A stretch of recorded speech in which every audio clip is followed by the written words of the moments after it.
तो hello my dear future blast, तो कैसे आप। आज हम डिस्कस करने वाले हैं फिजिक्स केमिस्ट्री दोनों के लिए मोस्ट इंपॉर्टेंट टॉपिक जिसका नाम है डायमेंशन एनालिसिस।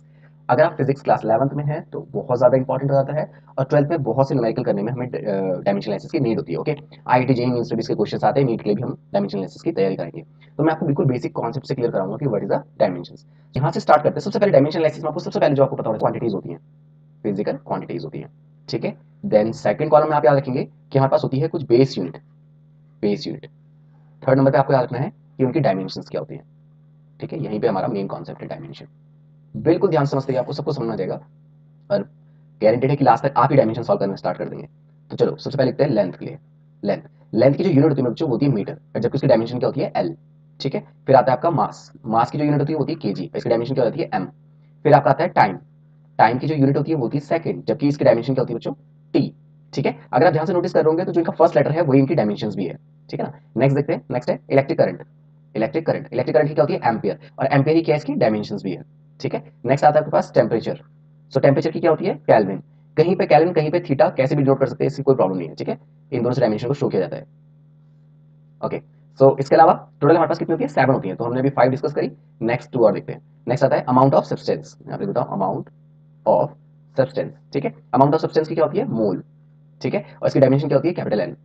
ठीक है, अमाउंट ऑफ सब्सटेंस, यहाँ पे छोटी स्पेस है, स्पेस ज्यादा नहीं इसलिए मैंने ऐसे लिखी है। ठीक है, यहाँ पे लास्ट आ जाता है आपके पास ल्यूमिनस इंटेंसिटी, ल्यूमिनस इंटेंसिटी। ठीक है, और ल्यूमिनस इंटेंसिटी की क्या होती है कैंडेला एसएसडी, और डायमेंशन क्या होती है इसकी आई। तो मैं आपको प्रीफर करूंगा कि आप मोस्टली ये फर्स्ट जो है, फर्स्ट 5 को आपको अच्छे से लर्न करना है। फर्स्ट 5 के डायमेंशन अगर आप लर्न कर पाए तो आपको डायमेंशन लाइफ बहुत ज्यादा इजी लगेगी, एटलीस्ट आप कॉन्सेप्ट अच्छे से समझ चुके होंगे। ठीक है ना। चलो अब इन बेसिक कॉन्सेप्ट को लगा के हम डायमेंशंस बनाना सीखते हैं। ठीक है ना, तो इसको कर देते हैं रफ, आप इसका स्क्रीनशॉट ले लेते हैं, तब अब हम इसको करते हैं। चलो अब बिल्कुल बेसिक से स्टार्ट करेंगे डायमेंशंस बनाना। चलो सपोज हम स्टार्ट कर रहे हैं एरिया से। एरिया, तो area is a combination of length into breadth. तो मैंने आपको कहा ना कि लेंथ हो, देखो कहीं पे लेंथ हो, ब्रेथ हो, हाइट हो, डिस्टेंस हो, डिस्प्लेसमेंट हो, रेडियस हो, इन सब का मतलब ही लेंथ होता है बच्चों, और इन सब के लिए डायमेंशंस एल ही यूज होती है। ठीक है ना। सो एरिया की जो डायमेंशंस बनेगी वो बनेगी, एल की डायमेंशंस हो गई खुद एल, ब्रेथ की भी डायमेंशन क्या होगी वो भी एल, तो यानी कि डायमेंशंस होगी आपकी L square, dimensions of area. I hope you understand, आपको समझ में आया होगा। अब दूसरा देखते हैं कोई एग्जांपल। ठीक है, अभी दूसरा लेके देखते हैं। ओके, अब लेता हूं मैं वॉल्यूम का एग्जांपल। ठीक है, अब ले लेता हूं मैं वॉल्यूम का एग्जांपल। सो जो वॉल्यूम होता है मेरे बच्चों, volume is a combination of length, breadth and height. So length के लिए डायमेंशन यूज हुई एल, ब्रेथ के लिए यूज हुई डायमेंशन अगेन एल, हाइट के लिए यूज हुई अगेन एल। सो कॉम्बिनेशन हो गया एल क्यूब। बट मैंने कहा डायमेंशन लिखने का राइट वे होता है M not L cube T not. मेरे बच्चों जब कोई आपको डायमेंशन ऑफ वॉल्यूम पूछेगा आप एल क्यूब ही बोलेंगे, लेकिन लिखने का जो पैटर्न होता है उसमें M not L cube T not इस तरह से लिखा जाता है। ठीक है, करेक्ट मेथड ये डायमेंशन लिखने का। ठीक है ना। चलो अब थोड़ा सा और कॉम्प्लिकेटेड में चलते हैं। आई होप आपको समझ आ रहे होंगे। आप कमेंट बॉक्स में मुझे कमेंट कीजिएगा अगर आपको कुछ भी टफ लग रहा होगा तो। ठीक है, चलो नेक्स्ट देखते हैं। हमारे पास आ जाता है डेंसिटी। डेंसिटी, डेंसिटी का फॉर्म होता है मास अपॉन वॉल्यूम।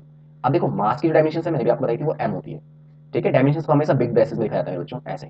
अब वॉल्यूम की डायमेंशंस अभी हमने थोड़ी पहले करी थी एल क्यूब होती है, तो हम इसको कैसे लिखेंगे, इसको ऊपर लेके आ जाएंगे। जब हम नीचे वाली चीज को ऊपर लेके आते हैं तो कैसे आती है, इनवर्स में आती है, तो एम एल इनवर्स 3 ऐसा हो गया। अब टी तो हमारे पास है नहीं तो हम लिखेंगे टी जीरो। कोई आपसे डायमेंशंस ऑफ डेंसिटी पूछेगा तो आप बोलेंगे M L inverse 3 T zero. T not बोलने की कोई नीड नहीं है, आप इतना भी बोल सकते हैं M L inverse 3, M L inverse 3। Okay, I hope you understand. कहीं पे कोई भी डाउट होगा तो आप मुझे कमेंट बॉक्स में जरूर पूछना। ठीक है, चलो बच्चों नेक्स्ट देखते हैं। ठीक है, नेक्स्ट आता है आपके पास वेलोसिटी। वेलोसिटी, अब वेलोसिटी का फॉर्मूला क्या होता है, displacement upon upon time, displacement upon time. So displacement is a length, तो L, and time is a T. So dimensions हो गए मेरे बच्चों आपकी एल टी इनवर्स 1। अब लिखने का पैटर्न बोलेंगे तो आप एल टी इनवर्स 1 ही वेलोसिटी को मेरे बच्चों, लेकिन लिखते ऐसे हैं M not L T inverse 1। Okay, I hope you understand, आपको समझ में आ रहा होगा। कोई भी कंफ्यूजन मेरे बच्चे आप मुझे पूछ सकते हैं। ठीक है, ये थी वेलोसिटी। अब है एक्सेलरेशन, एक्सेलरेशन की देख लेते हैं। एक्सेलरेशन, एक्सेलरेशन का फॉर्मूला होता है the rate of change of velocity, है ना। सो v अपॉन टी, शॉर्ट में ऐसे लिख सकते हैं, डी वी अपॉन डी लिखना चाहिए बट ऐसे लिख सकते हैं, acceleration is equals to velocity upon time, the rate of change of velocity upon time. So velocity की डायमेंशन अभी हमने पीछे सीखी एल टी इनवर्स 1 होती है। ठीक है, L T inverse 1, and time की डायमेंशन मैंने आपको बताई थी टी होती है।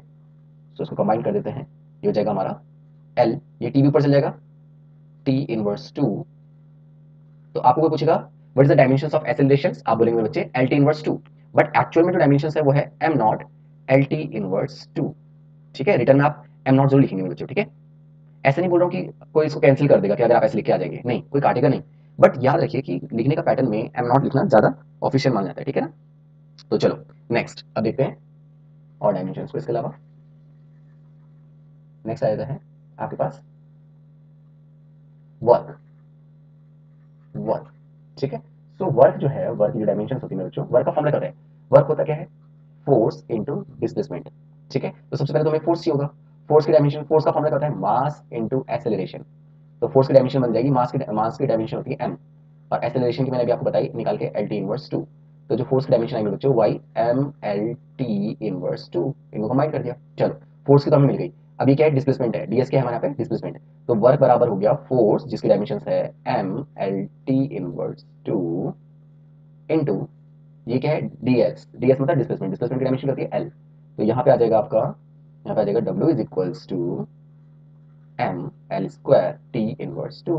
आई होप यू अंडरस्टैंड बच्चों, the dimensions of work is M L square T inverse 2 and the dimensions of force is M L T inverse 2।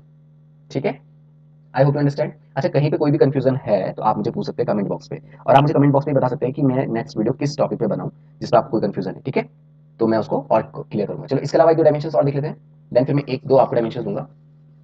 ठीक है, चलो इसी से चेक कर लेते हैं कि आप क्या मुझे बता सकते हैं डायमेंशंस ऑफ पावर क्या होगी।